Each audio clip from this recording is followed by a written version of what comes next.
నగుమోము కనలేని నా జాలి తెలిసి. పరమాత్ముడు ఎంతటి భక్త సులభుడంటే, పరమాత్మ కావాల్సింది ధన కనక వస్తువాహనాలు కాదు, మణిమాణిక్యాలు కాదు. గీతలో 11వ అధ్యాయంలో విశ్వరూప సందర్శన యోగంలో 54వ శ్లోకంలో పరమాత్మ ఏమి చేస్తే నువ్వురా నా నిజమైన భక్తుడివి అని అంటాడో, అర్జునుడి ప్రార్థన మేరకి పరమాత్మ చెప్తాడు, భక్త్యా తు అనన్యయా శక్యః అహమేవం విధోర్జున జ్ఞాతుం ద్రష్టుంచ తత్వేన ప్రవేష్టుంచ పరంతప. ఒక్క తులసి దళానికే పరమాత్మ ఎంత అనుగ్రహించాడో మనందరికీ తెలుసు. కాబట్టి రత్న ఖచ్చిత కిరీటాలు పరమాత్మకి సమర్పిస్తేనో, కోట్లాది రూపాయలు పరమాత్మకి సమర్పిస్తేనో, బంగారాలు పరమాత్మకి సమర్పిస్తేనో పరమాత్మ ఆశీస్సులు మనకి లభ్యం కావు మిత్రులారా. అనన్యమైన భక్తి చేత మాత్రమే పరమాత్మని మనం సులభంగా పొందవచ్చు. ఇలాంటి విశ్వరూపాన్ని గ్రహించడానికి, యథార్థంగా చేరుకోవడానికి, అర్థం చేసుకోవడానికి అనన్యమైన భక్తి చేత మాత్రమే సాధ్యమంటాడు.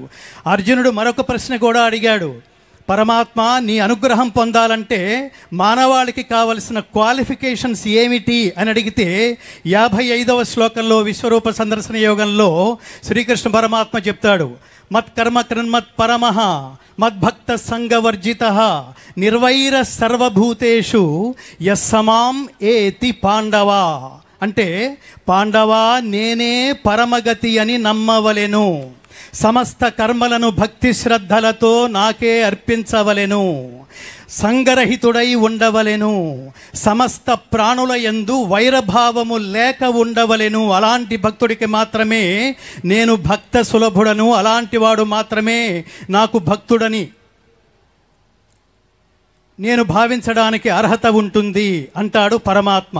కాబట్టి ఇలాంటి భక్తి వేదికల దగ్గరికి వచ్చేటప్పుడు మీరు జాగ్రత్తగా గమనించండి మిత్రులారా. తిరుమలకు వెళ్ళే వాళ్ళు భక్తుల రూపంలో వెళుతున్నారా, పర్యాటకుల రూపంలో వెళుతున్నారా అని ప్రశ్నించుకుంటే, లేదు నేను త్రికరణ శుద్ధిగా పరమాత్మను దర్శించడానికే వెళుతున్నాను అని ఎవరైతే గుండెల మీద ఆత్మశుద్ధిగా చెయ్యి వేసుకుని అనుకోగలరో వాళ్ళకి మాత్రమే పరమాత్మ సులభుడు మిత్రులారా. వారికి మాత్రమే. ప్రారంభంలో చెప్పుకున్నట్టుగా ఎవరైతే లోక కళ్యాణం కోసం ఆలోచిస్తారో, పరమాత్మ నీ నుంచి నాకేమీ అక్కర్లేదు, నేను ఈ జాతికి ఏమి చేయగలను, పరమాత్మ నువ్వు నాకు ఇచ్చిన శక్తుల్ని నేను తిరిగి జాతి కోసం ఎలా ఖర్చు పెట్టగలనో నాకు చెప్పు, ఆ వివరణ కోసమే తిరుమలకి నేను నీ దర్శనానికి వచ్చాను అని కనుక పరమాత్మని మొక్కుకోగలిగితే నీకు జాతికి రెండిటికీ కల్పించేస్తాడు. అదే పరమాత్మ తత్వం. భక్త్యా తు అనన్యయా శక్యః అహమేవం విధోర్జున జ్ఞాతుం ద్రష్టుంచ తత్వేన ప్రవేష్టుంచ పరంతప. ఒక్కసారి భగవద్గీత చదువుతుండండి మిత్రులారా. నేను ఎప్పుడో ఒక విషయం చెప్తుంటాను. ఆంధ్ర తెలుగు రాష్ట్రాల్లో పుట్టినందుకు ఒక పోతన పద్యం, భారతదేశంలో పుట్టినందుకు ఒక భగవద్గీత శ్లోకం మనం నేర్చుకోకపోతే భారతీయుడిగా, తెలుగువాడుగా మన అస్తిత్వాన్ని మనం ప్రశ్నించుకోవాల్సిన దుస్థితిలో ఉన్నట్టు లెక్క.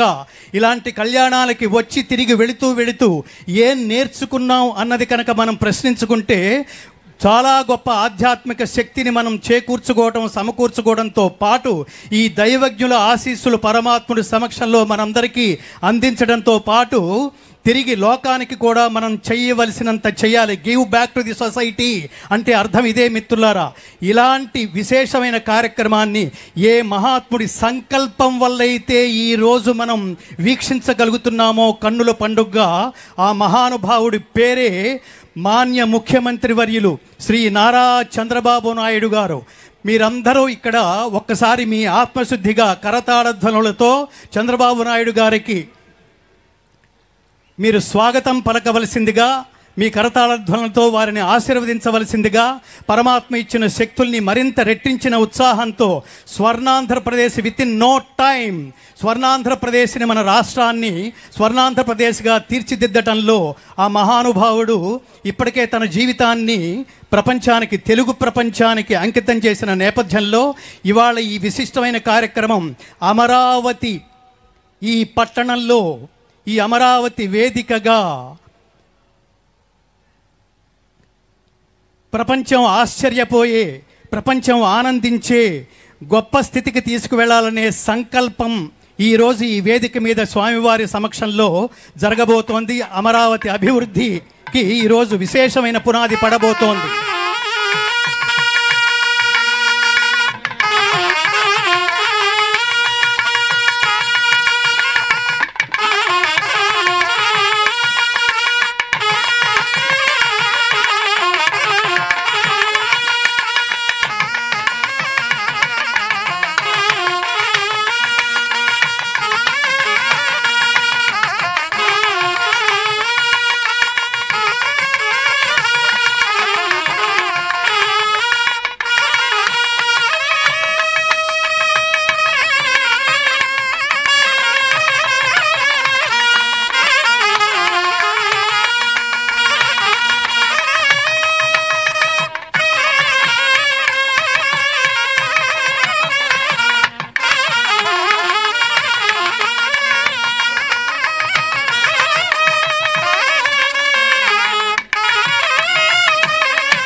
ఇప్పటి వరకు కర్ణపేయంగా అన్నమయ్య సంకీర్తనల పుష్పాలని, ఆ పుష్పాల సౌరభాలని ప్రపంచవ్యాప్తం చేసి మరొక్కసారి పంచిపెట్టిన ప్రసిద్ధ భారతీయ గాయనీమణులు ప్రియా సిస్టర్స్ వారికి మాన్య ముఖ్యమంత్రి వర్యులు శ్రీ నారా చంద్రబాబు నాయుడు గారి చేతుల మీదుగా సత్కారం జరగబోతోంది.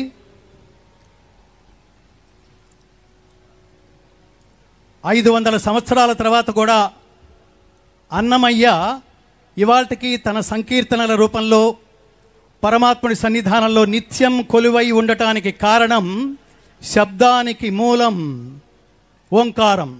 ఓంకారం పరమాత్మ స్వరూపం అని భావించి నాలుకపై వచ్చిన ప్రతి పదాన్ని స్వరాలుగా కీర్తనలుగా సమకూర్చి త్వదీయం వస్తు గోవింద తుభ్యమేవ సమర్పయే, హే పరమాత్మ నువ్విచ్చిన ఈ శబ్దాన్ని తిరిగి నీకే కీర్తనల రూపంలో సమర్పిస్తున్నాను స్వామి అంటూ కీర్తనల్ని వ్యక్తిగతంగా ఎంటర్టైన్మెంట్ కోసం, ఆదాయం కోసం ఉపయోగించుకోకుండా తిరిగి పరమాత్మకే కైంకర్యం అందించిన అన్నమయ్య తత్వాల రహస్యం ఇది. ఆ కీర్తనలనే ఇప్పటి వరకు ప్రియా సిస్టర్స్ కర్ణపేయంగా, సుమధురంగా, సుమనోహరంగా ఆలపించిన నేపథ్యంలో చంద్రబాబు నాయుడు గారు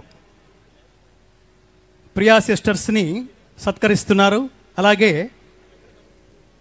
శ్రీమతి నిత్యశ్రీ మహాదేవన్ గారు, వారిని కూడా ఈ శ్రీనివాస కళ్యాణ వేదికపై చంద్రబాబు నాయుడు గారు సత్కరిస్తూ కృతజ్ఞతాపూర్వక అభినందనలు తెలియజేస్తున్నారు.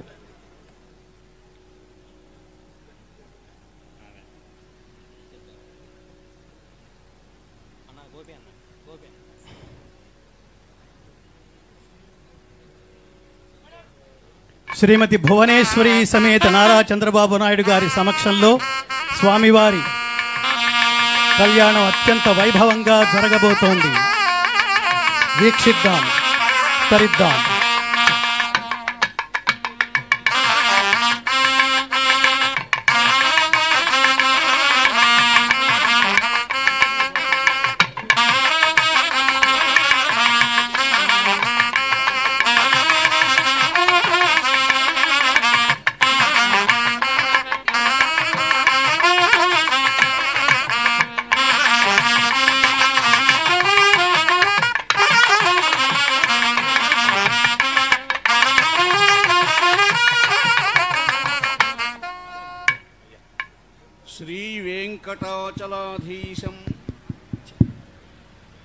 శ్రీవేంకటాచలాధీశం శ్రియాధ్యాసితవక్షసం శ్రితచేతనమందారం శ్రీనివాసమహం భజే. శ్రీశేషశైలసునికేతన దివ్యమూర్తే నారాయణాచ్యుత హరే నరినాయతాక్ష లీలాకటాక్ష పరిరక్షిత సర్వలోక శ్రీవేంకటేశ మమదేహి కరావలంబం.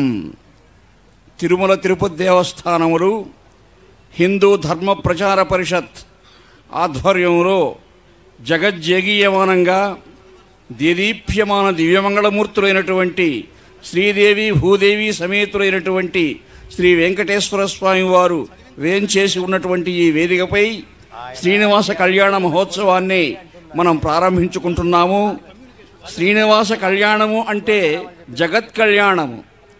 కళ్యాణాత్మకమైన విష్ణు కథలు ఆకర్ణించుచున్ ముక్త వైకల్యుండెవ్వడు తృప్తుడు అవు వినంగా క్రొత్తలవుచుండు అన్నట్లుగా